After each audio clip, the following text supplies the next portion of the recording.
You never heard the witch's name, I gasped. Yes, they called her Bridget. They said he would never go near the spot again for terror of her, yet he was a brave man. Listen, said I, taking hold of her arm the better to arrest her full attention. If what I suspect holds true, that man stole Bridget's only child, very Mary Fitzgerald, who was Lucy's mother. If so, Bridget cursed him, in ignorance of the deeper wrong he had done her to this hour. She yearns after her lost child, and questions the saints whether she be living or not. The roots of that curse lie deeper than she knows. She unwittingly banned him for a deeper guilt than that of killing a dumb beast. The sins of the fathers are indeed visited upon the children. But, said Mistress Clark eagerly, she would never let evil rest on her own grandchild. Surely, sir, if what you say be true, there are hopes for Lucy. Let us go at once, and tell this fearful woman all that you suspect, and beseech her to take off the spell she has put upon her innocent grandchild. It seemed to me, indeed, that something like this was the best course we could pursue.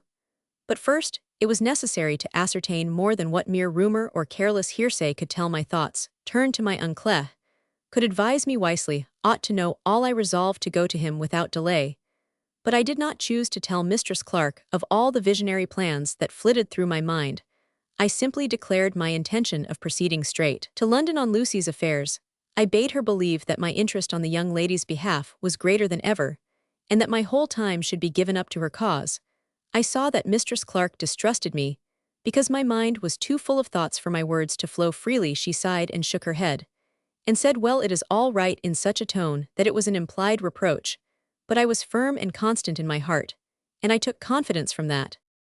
I rode to London. I rode long days drawn out into the lovely summer nights. I could not rest. I reached London. I told my uncle, although in the stir of the great city, the horror had faded away, and I could hardly imagine that he would believe the account I gave him of the fearful double of Lucy which I had seen on the lonely moorside. But my uncle had lived many years and learnt many things, and in the deep secrets of family history that had been confided to him, he had heard of cases of innocent people bewitched and taken possession of by evil spirits, yet more fear than Lucy's, for, as he said, to judge from all I told him, that resemblance had no power over hers, was too pure and good to be tainted by its evil haunting presence. It had in all probability, so my uncle conceived, tried to suggest wicked thoughts, and attempt to wicked actions, but she in her saintly maidenhood had passed on undefiled by evil thought or deed. It could not touch her soul, but true it set her apart from all sweet love, or common human intercourse. My uncle threw himself with an energy, more like 26 than 60, into the consideration of the whole case. He undertook the proving Lucy's descent, and volunteered to go and find out Mr. Gisborne, and obtain firstly the legal proofs of her descent from the Fitzgeralds of Kildune, and secondly, to try and hear all that he could respecting the working of the curse, and whether any and what means had been taken to exorcise that terrible appearance, for he told me of instances where by prayers and long fasting the evil possessor had been driven forth with howling and many cries from the body, which it had come to inhabit. He spoke of those strange New England cases which had happened not so long before of Mr. Defoe, who had written a book wherein he had named many modes of subduing apparitions, and sending them back whence they came. And lastly, he spoke low of dreadful ways of compelling witches to undo their witchcraft, but I could not endure to hear of those tortures and burnings. I said that Bridget was rather a wild and savage woman than a malignant witch, and above all that Lucy was of her kith and kin, and that in putting her to the trial by water or by fire, we should be torturing it, might be to the death ancestress of her we sought to redeem. My uncle thought a while, and then said that in this last matter I was right. At any rate, it should not be tried with his consent, till all other modes of remedy had failed, and he assented to my proposal that I should go myself and see Bridget and tell her all. In accordance with this, I went down once more to the wayside in near Coldholm. It was late at night when I arrived there, and while I supped I inquired of the landlord more particulars as to Bridget's ways. Solitary and savage had been her life for many years, wild and despotic were her words and manner to those few people who came across her path. The countryfolk did her imperious bidding, because they feared to disobey. If they pleased her they prospered, if on the contrary they neglected or traversed her behests, misfortunes small or great fell on them, and theirs it was not detestation so much as an indefinable terror that she excited. In the morning, I went to see her. She was standing on the green outside her cottage, and received me with the sullen grandeur of a throneless queen. I read in her face that she recognized me, and that I was not unwelcome, but she stood silent till I had opened my errand. "I have news of your daughter," said I, resolved to speak straight to all that I knew she felt of love, and not to spare her. "She is dead." The stern figure scarcely trembled, but her hand sought the support of the doorpost. "I knew that she was dead," said she, deep and low, and then was silent for an instant. "My tears, that should have flowed for her, were burnt up long years ago." "Young man, tell me about her." "Not yet," said I, having a strange power given me of confronting one whom nevertheless in my secret soul I dreaded. "You had once a little dog," I continued. The words called out in her more show of emotion than the intelligence of her daughter's death. She broke in upon my speech. "I had it was hers, last thing I had of hers, and it was shot for wantonness. It died in my arms. The man who killed that dog rues it to this day. For that dumb beast's blood his beast beloved stands accursed." Her eyes distended as if she were in a trance, and saw the working of her curse. Again I spoke. "O woman," I said, "that beast beloved standing accursed before men is your dead daughter's child." The life, the energy, the passion came back to the eyes with which she pierced through me to see if I spoke truth. Then, without another question or word, she threw herself on the ground with fearful vehemence, and clutched at the innocent daisies with convulsed hands. "Bone of my bone, flesh of my flesh, have I cursed thee, and art thou accursed?" So she moaned as she lay prostrate in her great agony. I stood aghast at my own work. She did not hear my broken sentences, she asked no more. But the dumb confirmation which my sad looks had given that one fact, that her curse rested on her own daughter's child, the fear grew on me, lest she should die in her strife of body and soul. And then might not Lucy remain under the spell as long as she lived? Even at this moment, I saw Lucy coming through the woodland path that led to Bridget's cottage. Mistress Clark was with her.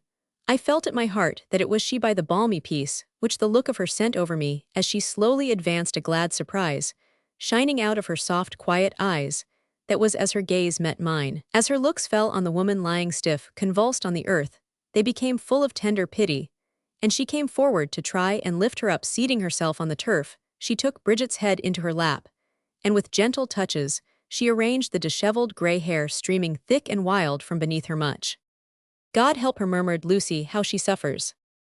At her desire we sought for water, but when we returned, Bridget had recovered her wandering senses, and was kneeling with clasped hands before Lucy, gazing at that sweet sad face, as though her troubled nature drank in health and peace from every moment's contemplation. A faint tinge on Lucy's pale cheeks showed me that she was aware of our return. Otherwise it appeared as if she was conscious of her influence for good over the passionate and troubled woman kneeling before her, and would not willingly avert her grave and loving eyes from that wrinkled and careworn countenance. Suddenly in the twinkling of an eye, the creature appeared there behind Lucy, fearfully the same as to outward semblance, but kneeling exactly as Bridget knelt, and clasping her hands in jesting mimicry, as Bridget clasped hers in her ecstasy that was deepening into a prayer. "Mistress Clark," cried out Bridget, arose slowly, her gaze fixed on the creature beyond, drawing her breath with a hissing sound, never moving her terrible eyes that were steady as stone. She made a dart at the phantom, and caught as I had done a mere handful of empty air. We saw no more of the creature. It vanished as suddenly as it came. But Bridget looked slowly on, as if watching some receding form. Lucy sat still, white, trembling, drooping. I think she would have swooned if I had not been there to uphold her. While I was attending to her, Bridget passed us without a word to anyone, and entering her cottage, she barred herself in and left us without. All our endeavors were now directed to get Lucy back to the house, where she had tarried the night before. Mistress Clark told me that, not hearing from me, some letter must have miscarried. She had grown impatient and despairing, and had urged Lucy to the enterprise of coming to seek her grandmother, not telling her indeed of the dread reputation she possessed, or how we suspected her of having so fearfully blighted that innocent girl, but at the same time hoping much from the mysterious stirring of blood, which Mistress Clark trusted in for the removal of the curse. They had come by a different route from that which I had taken to a village in not far from Coldholm. Only the night before this was the first interview between ancestress and descendant. All through the sultry noon I wandered along the tangled brushwood of the old neglected forest, thinking where to turn for remedy in a matter so complicated and mysterious. Meeting a countryman, I asked my way to the nearest clergyman, and went hoping to obtain some counsel from him, but he proved to be a coarse and common-minded man, giving no time or attention to the intricacies of a case, but dashing out a strong opinion, involving immediate action. For instance, as soon as I named Bridget Fitzgerald, he exclaimed, "The Coldham which the Irish papist id have had her ducked long since, but for that other papist Sir Philip Tempest, he has had to threaten honest folk about here over and over again, or they'd have had her up before the justices for her black doings. And it's the law of the land that witches should be burnt aye, and of Scripture too, sir. Yet you see a papist, if he's a rich squire, can overrule both law and Scripture. Id carry a faggot myself to rid the country of her." Such a one could give me no help. I rather drew back what I had already said, and tried to make the parson forget it, by treating him to several pots of beer in the village inn, to which we had adjourned for our conference at his suggestion. I left him as soon as I could, and returned to Coldham, shaping my way, past deserted Starkey Manor House, and coming upon it by the back at that side, were the oblong remains of the old moat, the waters of which lay placid and motionless under the crimson rays of the setting sun, with the forest trees lying straight along each side, and their deep green foliage mirrored to blackness in the burnished surface of the moat, below and the broken sundial at the end. Nearest the Halland, the heron standing on one leg at the water's edge, lazily looking down for fish. The lonely and desolate house scarce needed the broken windows, the weeds on the doorsill, the broken shutter softly flapping to and fro in the twilight breeze, to fill up the picture of desertion and decay. I lingered about the place until the growing darkness warned me on, and then I passed along the path cut by the orders of the last lady of Starkey Manor House, that led me to Bridget's cottage. I resolved at once to see her, and in spite of closed Dorset, might be of resolved will should see me, so I knocked at her door gently, loudly, fiercely.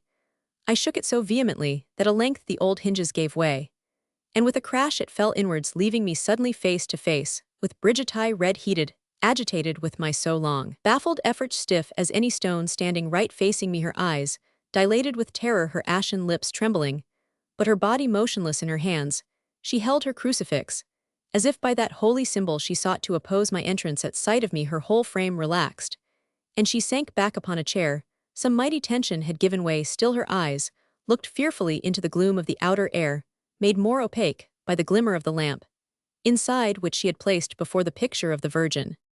"Is she there?" asked Bridget hoarsely. "Know who I am alone? You remember me?" "Yes," replied she, still terror-stricken, "but that creatura has been looking in upon me through that window all day long."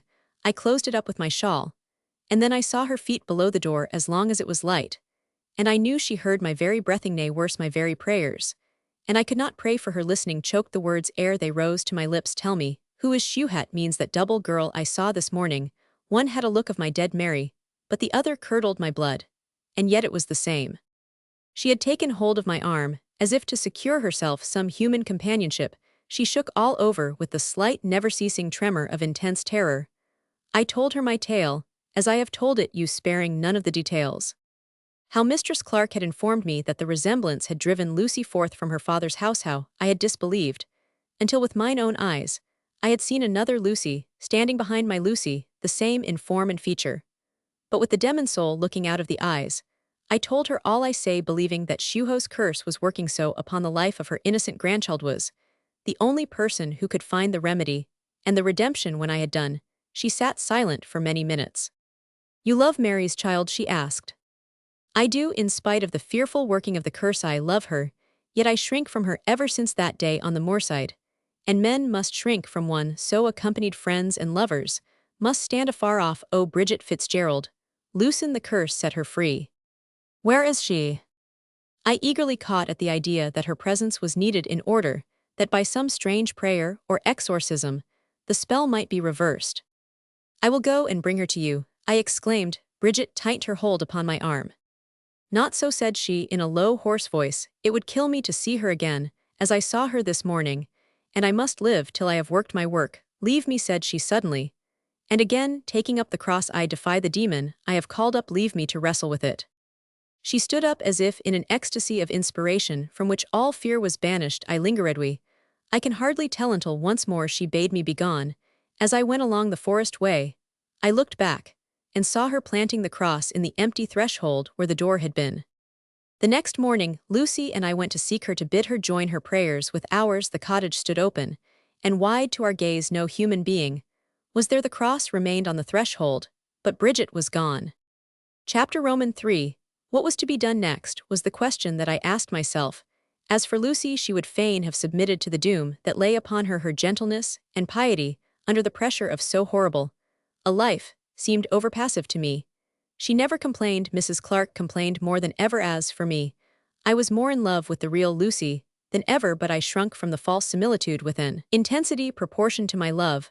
I found out by instinct that Mrs. Clark had occasional temptations to leave Lucy. The good lady's nerves were shaken, and from what she said, I could almost have concluded that the object of the double was to drive away from Lucy this last, and almost earliest friend. At times, I could scarcely bear to own it, but I myself felt inclined to turn recreant, and I would accuse Lucy of being too patient to resigned one after another. She won the little children of Coldhome Mrs. Clark, and she had resolved to stay there, for was it not as good a place as any other to such as they? And did not all our faint hopes rest on Bridget, never seen or heard of now? But still, we trusted to come back or give some token. So, as I say, one after another, the little children came about my Lucy, won by her soft tones, and her gentle smiles and kind actions. Alas, one after another they fell away, and shrunk from her path with blanching terror. And we too surely guessed the reason why. It was the last drop. I could bear it no longer. I resolved no more to linger around the spot, but to go back to my uncle, and among the learned divines of the city of London seek for some power whereby to annul the curse. My uncle meanwhile had obtained all the requisite testimonials relating to Lucy's descent and birth from the Irish lawyers, and from Mr. Gisborne. The latter gentleman had written from abroad. He was again serving in the Austrian army, a letter alternately passionately self-reproachful and stoically repellent. It was evident that when he thought of Mary, her short life, how he had wronged her, and of her violent death, he could hardly find words severe enough for his own conduct. And from this point of view, the curse that Bridget had laid upon him and his was regarded by him as a prophetic doom, to the utterance of which she was moved by a higher power working for the fulfillment of a deeper vengeance than for the death of the poor dog. But then again, when he came to speak of his daughter, the repugnance which the conduct of the demoniac creature had produced in his mind was but ill disguised under a show of profound indifference. As to Lucy's fate, one almost felt as if he would have been as content to put her out of existence as he would have been to destroy some disgusting reptile that had invaded his chamber or his couch. The great Fitzgerald property was Lucy's, and that was all. Was nothing. My uncle and I sat in the gloom of a London November evening in our house in Ormond Street. I was out of health, and felt as if I were in an inextricable coil of misery. Lucy and I wrote to each other, but that was little, and we dared not see each other for dread of the fearful third, who had more than once taken her place at our meetings.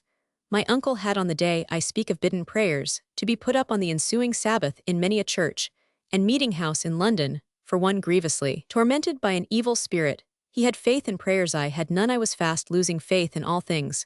So we sat, he trying to interest me in the old talk of other days, I oppressed by one thought, when our old servant Anthony opened the door, and without speaking showed in a very gentlemanly and prepossessing man, who had something remarkable about his dress, betraying his profession to be that of the Roman Catholic priesthood. He glanced at my uncle first, then at me. It was to me he bowed. I did not give my name, said he, because you would hardly have recognized it, unless, sir, when in the north you heard of Father Bernard the chaplain at Stonyhurst. I remembered afterwards that I had heard of him, but at the time I had utterly forgotten it, so I professed myself a complete stranger to him, while my ever-hospitable uncle, although hating a papist as much as it was in his nature to hate anything, placed a chair for the visitor and bade Anthony bring glasses and a fresh jug of claret. Father Bernard received this courtesy with the graceful ease and pleasant acknowledgment which belongs to a man of the world. Then he turned to scan me with his keen glance. After some a light conversation entered into on his part, I am certain, with an intention of discovering on what terms of confidence I stood with my uncle, he paused, and said gravely, I am sent here with a message to you, sir, from a woman to whom you have shown kindness, and who is one of my penitents in Antwerp, Bridget Fitzgerald. Bridget Fitzgerald, exclaimed Roman I in Antwerp, tell me, sir, all that you can about her. There is much to be said, he replied, but may I inquire if this gentleman, if your uncle, is acquainted with the particulars of which you and I stand informed? All that I know, he knows, said I, eagerly laying my hand on my uncle's arm, as he made a motion as if to quit the room. Then I have to speak before two gentlemen who, however they may differ from me in faith, are yet fully impressed with the fact that there are evil powers going about continually to take cognizance of our evil thoughts, and if their master gives them power to bring them into overt action, such is my theory of the nature of that sin, which I dare not disbelieve, as some skeptics would have us doth sin of witchcraft of this deadly sin. You and I are aware Bridget Fitzgerald has been guilty.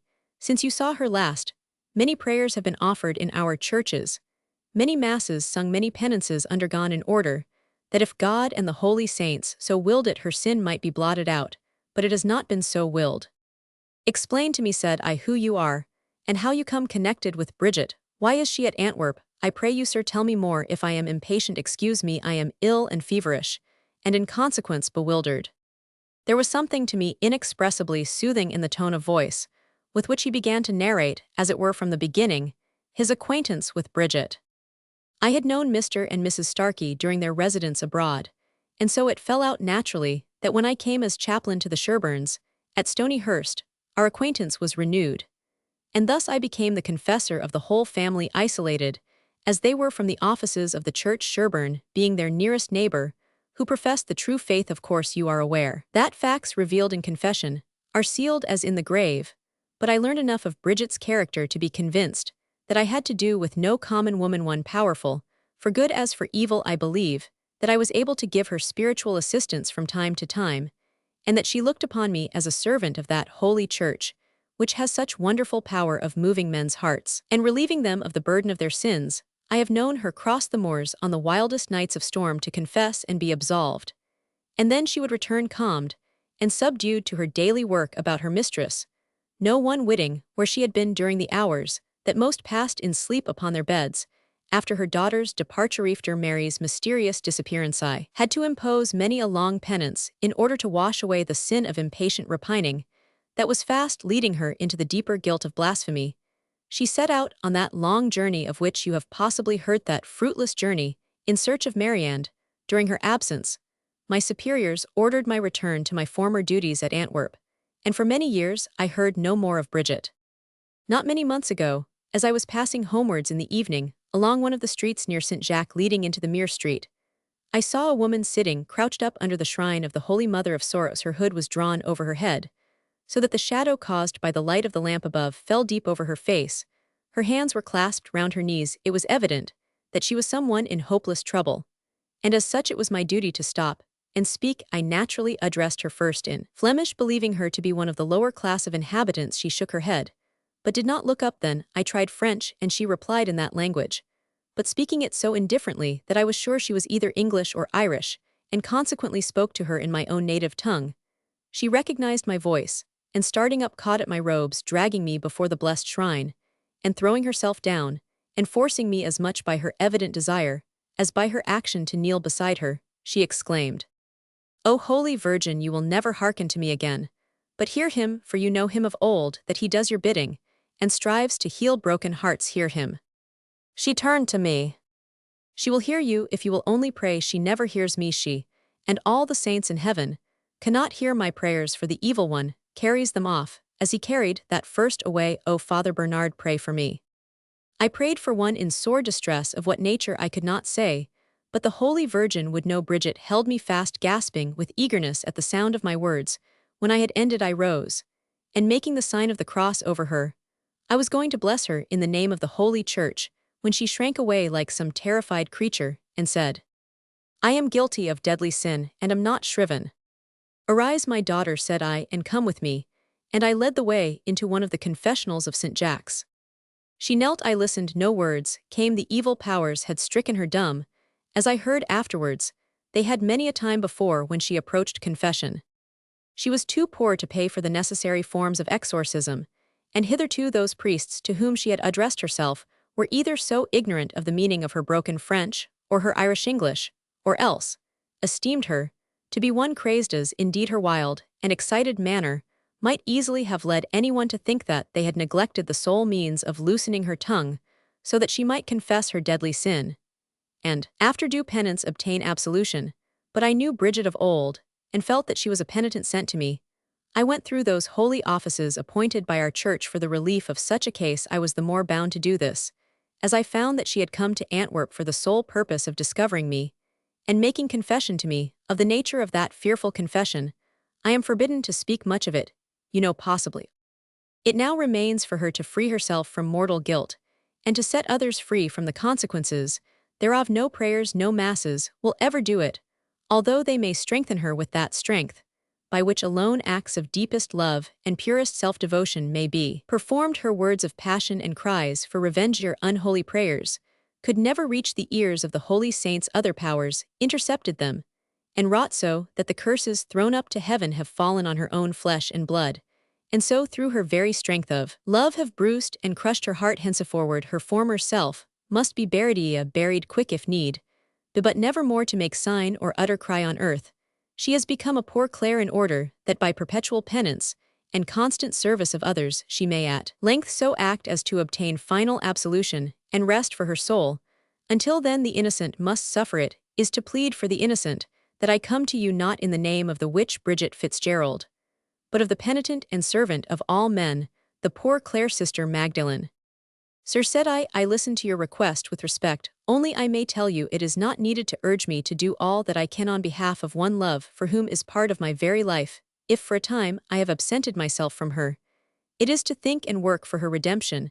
I am member of the English Church. Me uncle, a Puritan, pray morning and night for her. By name the congregations of London on the next Sabbath will pray for one unknown, that she may be set free from the powers of darkness. Moreover, I must tell you, sir, that those evil ones touch not the great calm of her soul. She lives her own pure and loving life, unharmed and untainted, though all men fall off from her. I would I could have her faith. My uncle now spoke.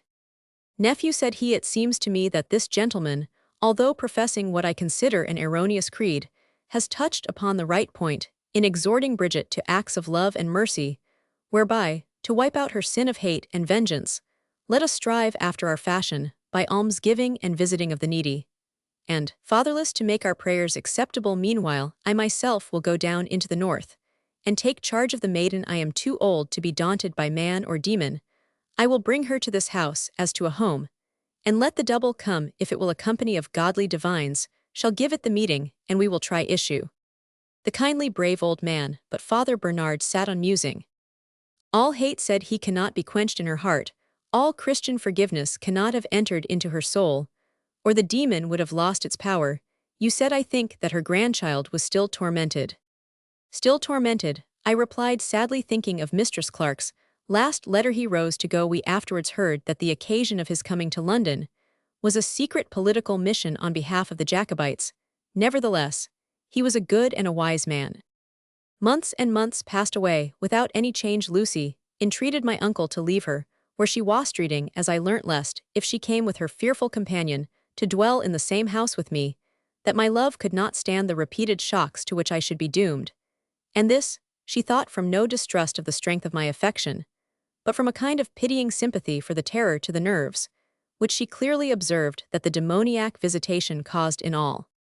I was restless and miserable. I devoted myself to good works, but I performed them from no spirit of love, but solely from the hope of reward and payment.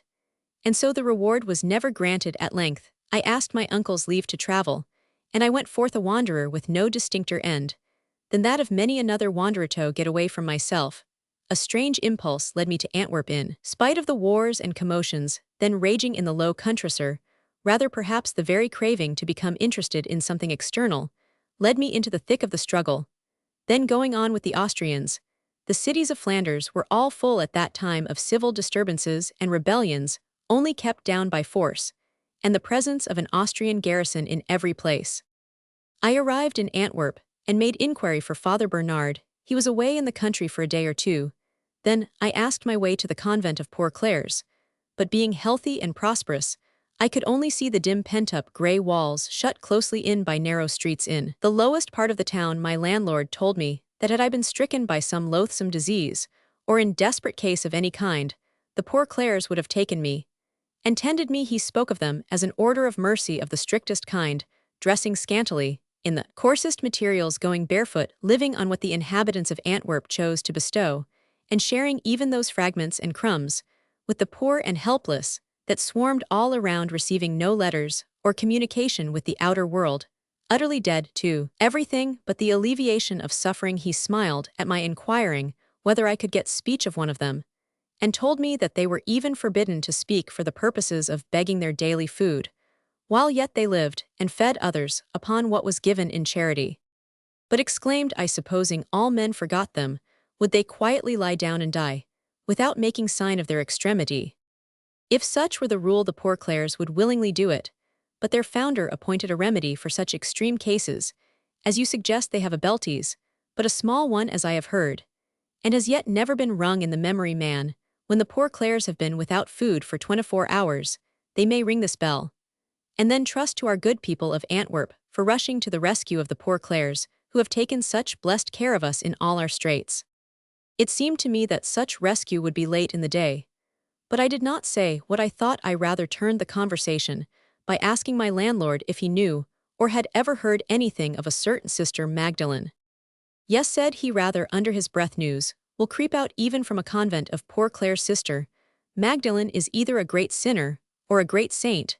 She does more, as I have heard, than all the other nuns put together. Yet when last month they would fain have made her mother superior, she begged rather that they would place her below all the rest, and make her the meanest servant of all. You never saw her? Asked Roman 1. Never, he replied. I was weary of waiting for Father Bernard, and yet I lingered in Antwerp. The political state of things became worse than ever, increased to its height by the scarcity of food, consequent on many deficient harvests. I saw groups of fierce, squalid men at every corner of the street, glaring out with wolfish eyes at my sleek skin and handsome clothes. At last Father Bernard returned. We had a long conversation in which he told me that, curiously enough, Mr. Gisborne, Lucy's father, was serving in one of the Austrian regiments, then in garrison at Antwerp. I asked Father Bernard if he would make us acquainted, which he consented to do, but a day or two afterwards, he told me that on hearing my name, Mr. Gisborne had declined responding to any advances on my part, saying he had adjured his country and hated his countrymen.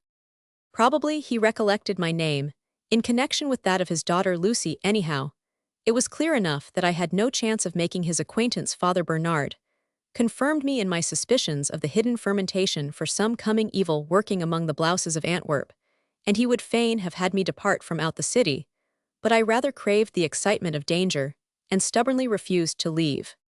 One day when I was walking with him, in the place vert, he bowed to an Austrian officer who was crossing towards the cathedral. That is Mr. Gisborne, said he as soon as the gentleman was past. I turned to look at the tall, slight figure of the officer. He carried himself in a stately manner, although he was past middle age, and from his years might have had some excuse for a slight stoop. As I looked at the man, he turned round, his eyes met mine, and I saw his face, deeply lined, sallow and scathed. Was that countenance scarred by passion as well as by the fortunes of war? 'Twas but a moment our eyes met, we each turned round and went on our separate way. But his whole appearance was not one to be easily forgot. The thorough appointment of the dress, and evident thought bestowed on it, made but an incongruous whole with the dark, gloomy expression of his countenance. Because he was Lucy's father, I sought instinctively to meet him everywhere. At last, he must have become aware of my pertinacity, for he gave me a haughty scowl whenever I passed him in one of these encounters.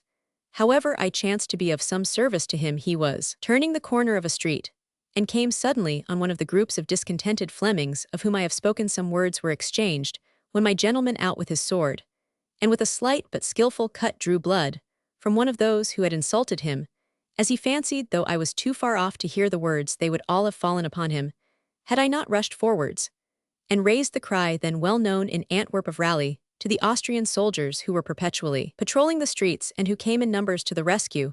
I think that neither Mr. Gisborne nor the mutinous group of plebeians owed me much gratitude for my interference. He had planted himself against a wall, in a skillful attitude of fence, ready with his bright glancing rapier to do battle with all the heavy, fierce, unarmed men, some 6 or 7 in number. But when his own soldiers came up, he sheathed his sword, and giving some careless word of command, sent them away again, and continued his saunter all alone down the street, the workmen snarling in his rear, and more than half inclined to fall on me for my cry for rescue. I cared not if they did. My life seemed so dreary a burden just then, and perhaps it was this daring loitering among them that prevented their attacking me. Instead, they suffered me to fall into conversation with them, and I heard some of their grievances. Sore and heavy to be borne were they, and no wonder the sufferers were savage and desperate. The man whom Gisborne had wounded across his face would fain have got out of me the name of his aggressor, But I refused to tell it. Another of the group heard his inquiry, and made answer, I know the man, he is one Gisborne aide-de-camp to the general commandant, I know him well. He began to tell some story in connection with Gisborne in a low and muttering voice, and while he was relating a tale, which I saw excited their evil blood, and which they evidently wished me not to hear, I sauntered away and back to my lodgings. That night Antwerp was in open revolt. The inhabitants rose in rebellion against their Austrian masters. The Austrians holding the gates of the city remained at first pretty quiet in the citadel, only from time to time the boom of the great cannon swept sullenly over the town, but if they expected the disturbance to die away and spend itself in a few hours' fury, they were mistaken. In a day or two, the rioters held possession of the principal municipal buildings. Then the Austrians poured forth in bright, flaming array, calm and smiling, as they marched to the posts assigned, as if the fierce mob were no more to them than the swarms of buzzing summer flies. Their practiced maneuvers, their well-aimed shot, told with terrible effect. But in the place of one slain rioter, 3 sprang up of his blood to avenge his loss. But a deadly foe, ghastly ally of the Austrians, was at work. Food, scarce and dear for months, was now hardly to be obtained at any price. Desperate efforts were being made to bring provisions into the city, for the rioters had friends without, close to the city port, nearest to the Scheldt. A great struggle took place. I was there helping the rioters whose cause I had adopted. We had a savage encounter with the Austrians. Numbers fell on both sides. I saw them lie bleeding for a moment. Then a volley of smoke obscured them, and when it cleared away, they were dead, trampled upon or smothered, pressed down and hidden by the freshly wounded, whom those last guns had brought low. And then a grey-robed and grey-veiled figure came right across the flashing guns, and stooped over someone, whose lifeblood was ebbing away. Sometimes it was to give him drink from cans which they carried slung at their sides. Sometimes I saw the cross held above a dying man, and rapid prayers were being uttered unheard by men in that hellish din and clangor, but listened to by one above. I saw all this, as in a dream. The reality of that stern time was battle and carnage. But I knew that these grey figures, their bare feet all wet with blood, and their faces hidden by their veils, were the poor Clare sent forth now, because dire agony was abroad, and imminent danger at hand. Therefore they left their cloistered shelter, and came into that thick and evil melee. Close to me, driven past me by the struggle of many fighters, came the Antwerp burgess with the scarcely healed scar upon his face, and in an instant more he was thrown by the press upon the Austrian officer. Gisborne and ere either had recovered the shock, the burgess had recognized his opponent. "Ha, the Englishman, Gisborne!" he cried, and threw himself upon him with redoubled fury. He had struck him hard. The Englishman was down when out of the smoke came a dark grey figure, and threw herself right under the uplifted flashing sword. The burgess' arm stood arrested. Neither Austrians nor Anversois willingly harmed the poor Clares. "Leave him to me," said a low, stern voice. "He is mine enemy, mine for many years." Those words were the last I heard. I myself was struck down by a bullet. I remember nothing more for days. When I came to myself, I was at the extremity of weakness, and was craving for food to recruit my strength. My landlord sat watching me. He, too, looked pinched and shrunken. He had heard of my wounded state, and sought me out. Yes, the struggle still continued, but the famine was sore in some he had heard had died for lack of food. The tears stood in his eyes as he spoke, but soon he shook off his weakness, and his natural cheerfulness returned. Father Bernard had been to see no one else who should indeed. Father Bernard would come back that afternoon, had promised, but Father Bernard never came, although I was up and dressed and looking eagerly for him. My landlord brought me a meal which he had cooked himself. Of what it was composed he would not say, but it was most excellent, and with every mouthful I seemed to gain strength. The good man sat looking at my evident enjoyment with a happy smile of sympathy, but as my appetite became satisfied, I began to detect a certain wistfulness in his eyes, as if craving for the food I had so nearly devoured. For indeed at that time I was hardly aware of the extent of the famine. Suddenly there was a sound of many rushing feet past our window. My landlord opened one of the sides of it the better to learn what was going on. Then we heard a faint, cracked, tinkling bell coming shrill upon the air, clear and distinct from all other sounds. "Holy Mother!" exclaimed my landlord, "the poor Clares!" He snatched up the fragments of my meal and crammed them into my hands, bidding me follow downstairs. He ran clutching at more food, as the women of his house eagerly held it out to him, and in a moment we were in the street, moving along with the great current, all tending towards the convent of the poor Clares. And still, as if piercing our ears with its inarticulate cry, came the shrill tinkle of the bell in that strange crowd, were old men trembling and sobbing, as they carried their little pittance of food, women with tears running down their cheeks who had snatched up what provisions they had in the vessels, in which they stood, so that the burden of these was in many cases much greater than that which they contained, children with flushed faces, grasping tight the morsel of bitten cake or bread in their eagerness to carry it safe to the help of the poor Clare's strong many, both Anversois and Austrians, pressing onward with set teeth, and no word spoken, and over all, and through all came that sharp tinkle, that cry for help in extremity. We met the first torrent of people returning with blanched and piteous faces. They were issuing out of the convent to make way for the offerings of others. Haste, haste, said they, a poor Clare is dying, a poor Clare is dead. For hunger God forgive us and our city. We pressed on, the stream bore us along where it would. We were carried through refectories bare and crumbless into cells over whose doors the conventual name of the occupant was written. Thus it was that I with others was forced into Sister Magdalen's cell. On her couch lay Gisborne, pale unto death but not dead. By his side was a cup of water and a small morsel of mouldy bread which he had pushed out of his reach, and could not move to obtain. Over against his bed were these words copied in the English version: therefore, if thine enemy hunger, feed him; if he thirst, give him drink. Some of us gave him of our food, and left him eating greedily like some famished wild animal, for now it was no longer the sharp tinkle, but that one solemn toll which in all Christian countries tells of the passing of the spirit out of earthly life into eternity. And again a murmur gathered and grew, as of many people speaking with odd breath: a poor Clare is dying, a poor Clare is dead.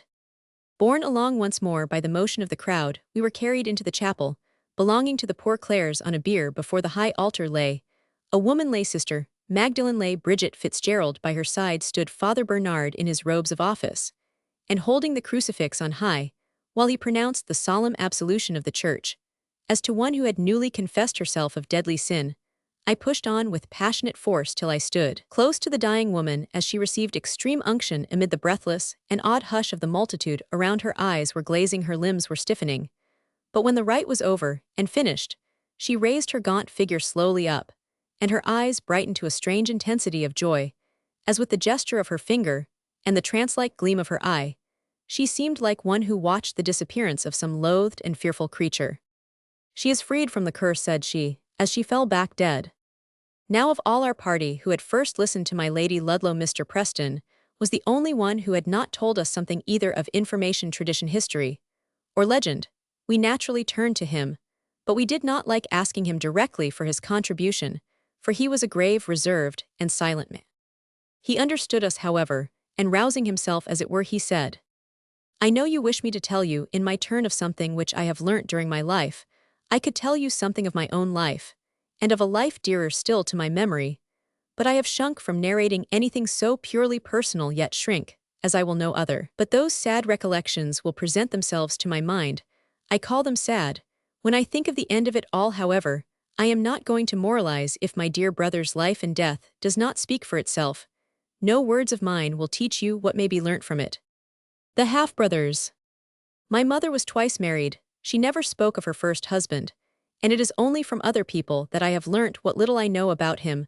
I believe she was scarcely 17 when she was married to him, and he was barely 21. He rented a small farm up in Cumberland, somewhere towards the seacoast, but he was perhaps too young and inexperienced to have the charge of land and cattle. Anyhow, his affairs did not prosper, and he fell into ill health and died of consumption before they had been 3 years man and wife, leaving my mother, a young widow of 20, with a little child only just able to walk, and the farm on her hands, for 4 years more, by the lease, with half the stock on it dead, or sold off one by one to pay the more pressing debts, and with no money to purchase more or even to buy the provisions needed for the small consumption of every day. There was another child coming too, and sad, and sorry I believe she was to think of it. A dreary winter she must have had in her lonesome dwelling, with never another near it, for miles around. Her sister came to bear her company, and they too planned and plotted how to make every penny they could raise go as far as possible. I can't tell you how it happened that my little sister, whom I never saw, came to sicken and die, but as if my poor mother's cup was not full enough. Only a fortnight before Gregory was born, the little girl took ill of scarlet fever, and in a week she lay dead. My mother was, I believe, just stunned with this last blow. My aunt has told me that she did not cry. Aunt Fanny would have been thankful if she had, but she sat holding the poor wee lass's hand, and looking in her pretty pale dead face, without so much as shedding a tear. And it was all the same when they had to take her away to be buried.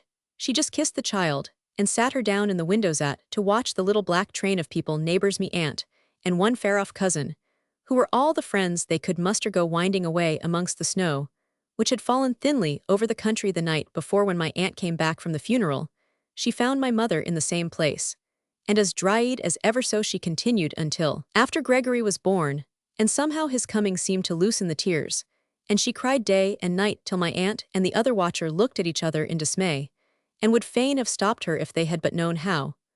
But she bade them let her alone, and not be over-anxious, for every drop she shed eased her brain, which had been in a terrible state before for want of the power to cry.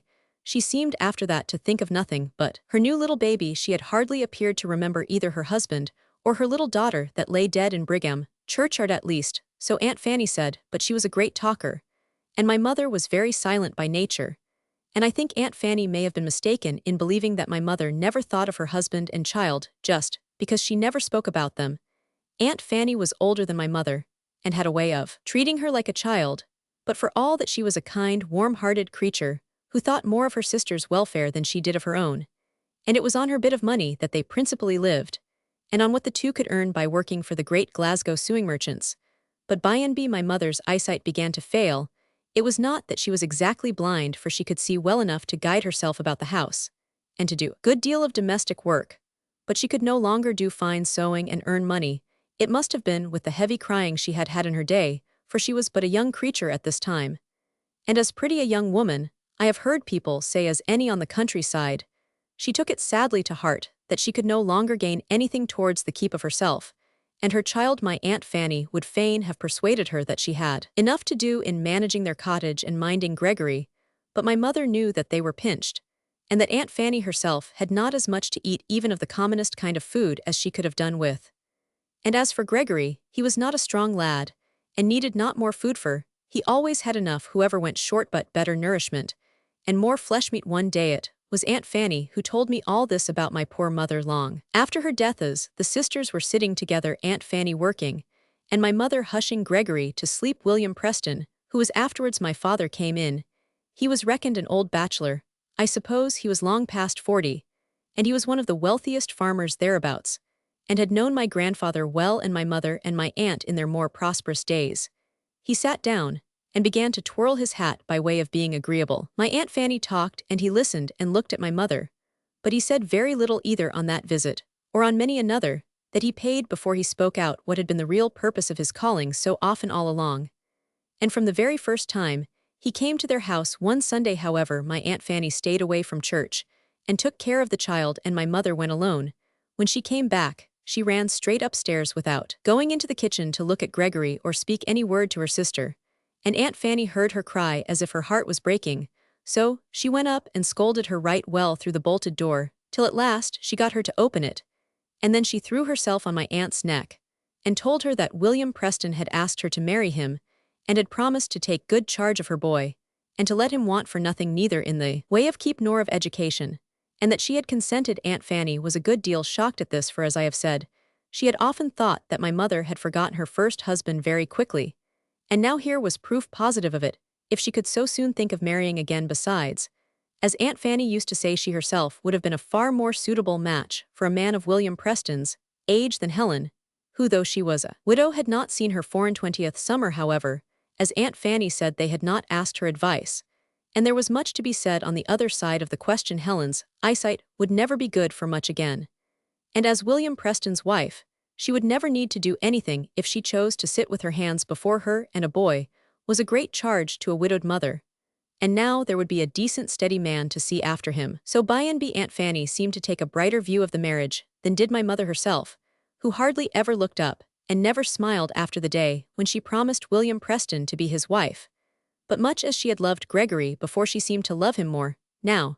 She was continually talking to him when they were alone, though he was far too young to understand her moaning words, or give her any comfort except by his caresses. At last William Preston and she were wed, and she went to be mistress of a well-stocked house, not above half an hour's walk from where Aunt Fanny lived, I believe. She did all that she could to please my father, and a more dutiful wife, I have heard him himself say, could never have been, but she did not love him, and he soon found it out. She loved Gregory, and she did not love him. Perhaps love would have come in time if he had been patient enough to wait, but it just turned him sour to see how her eye brightened and her color came at the sight of that little child, while for him who had given her so much she had only gentle words as cold as ice.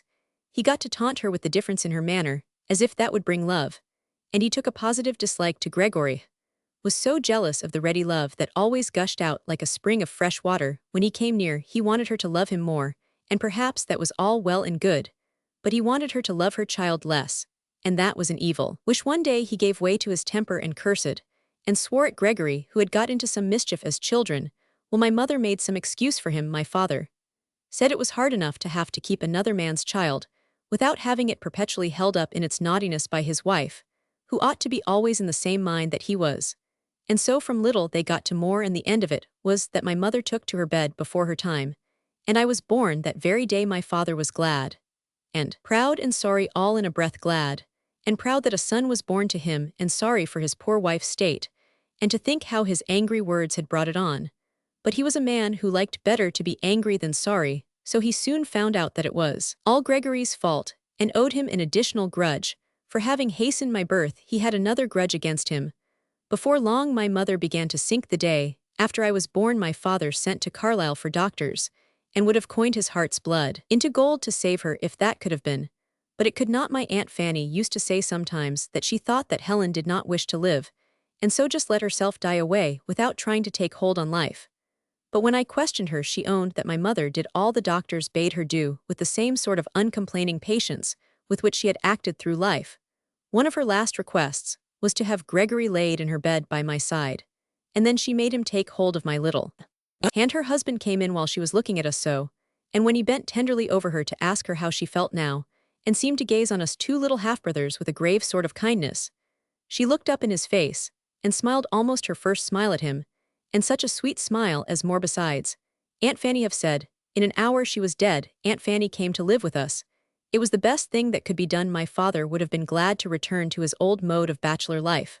But what could he do with two little children? He needed a woman to take care of him, and who so fitting as his wife's elder sister, so she had the charge of me from my birth. And for a time, I was weakly as was but natural, and she was always beside me night and day, watching over me and my father, nearly as anxious as she, for his land had come down from father to son for more than 300 years, and he would have cared for me merely as his flesh and blood that was to inherit the land after him. But he needed something to love. For all that to most people he was a stern, hard man, and he took to me, as I fancy he had taken to no human being before. He might have taken to my mother, if she had had no former life for him to be jealous of. I loved him back again, right heartily. I loved all around me, I believe, for everybody was kind to me. After a time, I overcame my original weakness of constitution, and was just a bonny, strong-looking lad, whom every passerby noticed when my father took me with him to the nearest town. At home I was the darling of my aunt, the tender beloved of my father, the pet and plaything of the old domestics, the young master of the farm laborers, before whom I played many a lordly antic, assuming a sort of authority, which sat oddly enough, I doubt not, on such a baby as I was. Gregory was 3 years older than Roman I. Aunt Fanny was always kind to him in deed and in action, but she did not often think about him. She had fallen so completely into the habit of being engrossed by me, from the fact of my having come into her charge as a delicate baby. My father never got over his grudging dislike to his stepson, who had so innocently wrestled with him for the possession of my mother's heart. I mistrust me too that my father always considered him as the cause of my mother's death and my early delicacy, and utterly unreasonable as this may seem, I believe my father rather cherished his feeling of alienation to my brother as a duty than strove to repress it. Yet not for the world would my father have grudged him anything that money could purchase. That was as it were in the bond when he had wedded my mother. Gregory was lumpish and loutish, awkward and ungainly, marring whatever he meddled in, and many a hard word and sharp scolding did he get from the people about the farm, who hardly waited till my father's back was turned before they rated the stepson. I am ashamed, me heart is sore to think how I fell into the fashion of the family, and slighted my poor orphan stepbrother. I don't think I ever scouted him, or was willfully ill-natured to him, but the habit of being considered in all things, and being treated as something uncommon and superior made me insolent in my prosperity, and I exacted more than Gregory was always willing to grant. And then irritated, I sometimes repeated the disparaging words I had heard others use with regard to him, without fully understanding their meaning. Whether he did or not I cannot tell. I am afraid he Roman 999. He used to turn silent and quiet, sullen and sulky. My father thought it stupid. Aunt Fanny used to call it, but everyone said he was stupid and dull. And this stupidity and dullness grew upon him. He would sit without speaking a word, sometimes for hours. Then my father would bid him rise and do some piece of work, maybe about the farm, and he would take 3 or 4 tellings before he would go when we were sent to school. It was all the same, he could never be made to remember his lessons. The schoolmaster grew weary of scolding and flogging, and at last advised my father just to take him away, and set him to some farm work that might not be above his comprehension. I think he was more gloomy and stupid than ever after this, yet he was not a cross lad. He was patient and good-natured, and would try to do a kind turn for anyone even if they had been scolding or cuffing him not a minute before, but very often his attempts at kindness ended in some mischief to the very people he was trying to serve. Owing to his awkward, ungainly ways, I suppose I was a clever lad. At any rate, I always got plenty of praise, and was, as we called it, the cock of the school. The schoolmaster said I could learn anything I chose, but my father, who had no great learning himself, saw little use in much for me, and took me away betimes, and kept me with him about the farm. Gregory was made into a kind of shepherd, receiving his training under old Adam, who was nearly past his work. I think old Adam was almost the first person who had a good opinion of Gregory. He stood to it that my brother had good parts, though he did not rightly know how to bring them out. And for knowing the bearings of the fells, he said, he had never seen a lad like him. My father would try to bring Adam round to speak of Gregory's faults and shortcomings, but instead of that he would praise him twice as much as soon as he found out what was my father's object.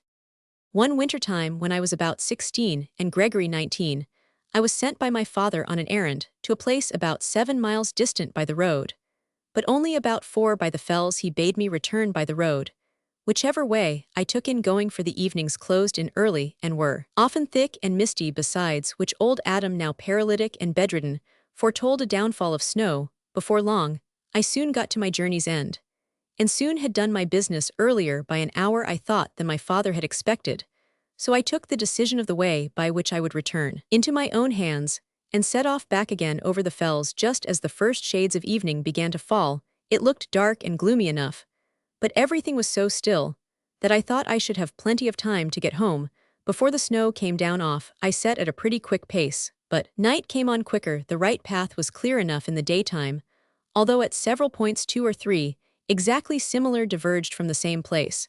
But when there was a good light, the traveler was guided by the sight of distant objects, a piece of rock, a fall in the ground, which were quite invisible to me now. I plucked up a brave heart, however, and took what seemed to me the right road. It was wrong nevertheless, and led me whither I knew not, but to some wild boggy moor where the solitude seemed painful, intense, as if never footfall of man had come thither to break the silence. I tried to shout with the dimmest possible hope of being heard, rather to reassure myself by the sound of my own voice, but my voice came husky and short, and yet it dismayed me. It seemed so weird and strange in that noiseless expanse of black darkness.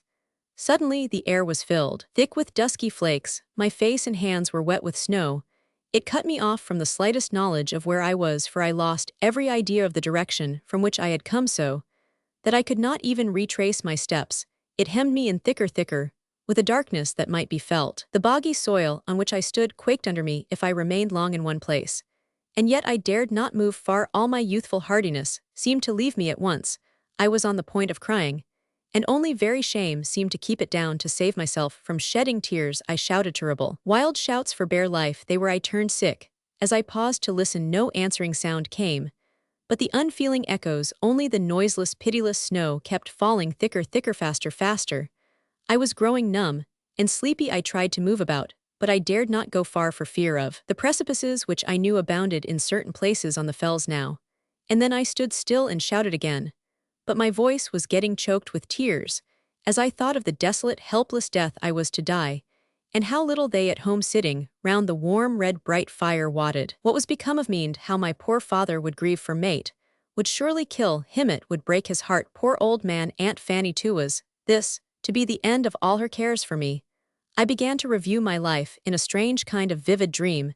in which the various scenes of my few boyish years passed before me like visions in a pang of agony caused by such remembrance of my short life, I gathered up my strength, and called out once more a long despairing wailing cry, to which I had no hope of obtaining any answer save from the echoes around, dulled, as the sound might be, by the thickened air. To my surprise, I heard a cry almost as long as wild as mine, so wild that it seemed unearthly, and I almost thought it must be the voice of some of the mocking spirits of the fells about whom I had heard so many tales. My heart suddenly began to beat fast and loud. I could not reply for a minute or two. I nearly fancied I had lost the power of utterance.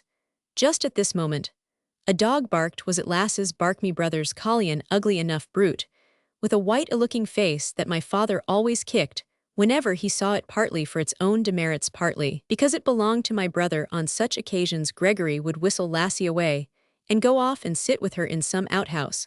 My father had once or twice been ashamed of himself when the poor collie had yowled out with the suddenness of the pain, and had relieved himself of his self-reproach by blaming my brother, who he said had no notion of training a dog, and was enough to ruin any collie in Christendom, with his stupid way of allowing them to lie by the kitchen fire, to all which Gregory would answer nothing nor even seem to hear, but go on looking absent and moody. Yes, there again, it was Lass's bark now or never. I lifted up my voice and shouted, "Lassie, Lassie, for God's sake, Lassie!" Another moment, and the great white-faced Lassie was curving and gambolling with delight round my feet and legs, looking however up in my face, with her intelligent apprehensive eyes, as if fearing lest I might greet her with a blow as I had done oftentimes before. But I cried with gladness as I stooped down and patted her. My mind was sharing in my body's weakness, and I could not reason, but I knew that help was at hand. A gray figure came more and more distinctly out of the thick, close-pressing darkness. It was Gregory wrapped in his maud. "Oh, Gregory," said I, and I fell upon his neck, unable to speak another word. He never spoke much, and made me no answer for some little time. Then he told me we must move, we must walk for the dear life, must find our road home if possible, but we must move, or we should be frozen to death. "Don't you know the way home?" asked Roman 1. "I thought I did when I set out, but I am doubtful now. The snow blinds me, and I am feared that in moving about just now, I have lost the right gate homewards." He had his shepherd's staff with him, and by dint of plunging it before us at every step we took, clinging close to each other, we went on safely enough as far as not falling down any of the steep rocks. But it was slow, dreary work. My brother, I saw, was more guided by Lassie, and the way she took than anything else, trusting to her instinct. It was too dark to see far before us, but he called her back continually, and noted from what quarter she returned, and shaped our slow steps accordingly. But the tedious motions scarcely kept my very blood from freezing. Every bone, every fiber in my body seemed first to ache, and then to swell, and then to turn numb with the intense cold. My brother bore it better than I, from having been more out upon the hills. He did not speak, except to call Lassie. I strove to be brave and not complain, but now I felt the deadly fatal sleep stealing over me. "I can go no farther," I said in a drowsy tone. I remember I suddenly became dogged, and resolved sleep. I would, were it only for 5 minutes. If death were to be the consequent, sleep I would. Gregory stood still. I suppose he recognized the peculiar phase of suffering to which I had been brought by the cold. "It is of no use," said he, as if to himself. "We are no nearer home than we were when we started. As far as I can tell, our only chance is in Lassie. Here, roll thee in my maud, lad, and lay thee down on this sheltered side of this bit of rock. Creep close under it, lad, and ill lie by thee, and strive to keep the warmth in us. Stay, hast got aught about thee they'll know at home." I felt him unkind thus to keep me from slumber, but on his repeating the question, I pulled out my pocket handkerchief of some showy pattern, which Aunt Fanny had hemmed for me. Gregory took it, and tied it round Lass's neck. "Hie thee, Lassie, hie thee home," and the white-faced, ill-favored brute was off like a shot in the darkness. Now I might lie down, I might sleep in my drowsy stupor. I felt that I was being tenderly covered up by my brother, but what with I neither knew nor cared. I was too dull, too selfish, too numb to think and reason, or I might have known that in that bleak, bare place there was naught to wrap me and save what was taken off another. I was glad enough when he ceased his cares, and lay down by me. I took his hand. "Thou canst not remember, lad, how we lay together thus by our dying mother. She put thy small wee hand in mine. I reckon she sees us now, and belike we shall soon be with her. Anyhow, God's will be done." "Dear Gregory," I muttered, and crept nearer to him for warmth. He was talking still and again about our mother, when I fell asleep in an instantor. "So it seemed there, were many voices about many faces, hovering round, meth's sweet luxury of warmth was stealing into every part of me. I was in my own little bed at home. I am thankful to say my first word was Gregory. A look passed from one to another. Me father's stern old face strove in vain to keep its sternness. His mouth quivered, his eyes filled slowly with unwanted tears. I would have given him half my land, I would have blessed him as my son, O God. I would have knelt at his feet and asked him to forgive my hardness of heart. I heard no more. A whirl came through my brain, catching me back to death. I came slowly to my consciousness weeks afterwards. My father's hair was white when I recovered, and his hands shook as he looked into my face. We spoke no more of Gregory, we could not speak of him, but he was strangely in our thoughts. Lassie came and went with never a word of blame. Nay, my father would try to stroke her, but she shrank away, and he, as if reproved by the poor dumb beast, would sigh and be silent and abstracted for a time. Aunt Fanny, always a talker, told me all how on that fatal night my father, irritated by my prolonged absence, and probably more anxious than he cared to show, had been fierce and imperious, even beyond his wont to Gregory, had upbraided him with his father's poverty, his own stupidity, which made his services good for nothing. For so, in spite of the old shepherd, my father always chose to consider them. At last Gregory had risen up and whistled Lassie out with him. Poor Lassie, crouching underneath his chair for fear of a kick or a blow. Some time before there had been some talk between my father and my aunt respecting my return, and when Aunt Fanny told me all this, she said she fancied that Gregory might have noticed the coming storm and gone out silently to meet me 3 hours afterwards, when all were running about in wild alarm, not knowing whither to go in search of men, not even missing Gregory, or heeding his absence. Poor fellow, poor fellow. Lassie came home with my handkerchief tied round her neck. They knew and understood, and the whole strength of the farm was turned out to follow her with wraps and blankets and brandy, and everything that could be thought of. I lay in chilly sleep, but still alive, beneath the rock that Lassie guided them to. I was covered over with my brother's plaid, and his thick shepherd's coat was carefully wrapped round my feet. He was in his shirt-sleeve, his arm thrown over me. Quiet smile. He had hardly ever smiled in life upon his still cold face. My father's last words were, God forgive me my hardness of heart towards the fatherless child. And what marked the depth of his feeling of repentance, perhaps more than all considering the passionate love he bore my mother, was this: we found a paper of directions after his death, in which he desired that he might lie at the foot of the grave, in which by his desire poor Gregory had been laid with our mother.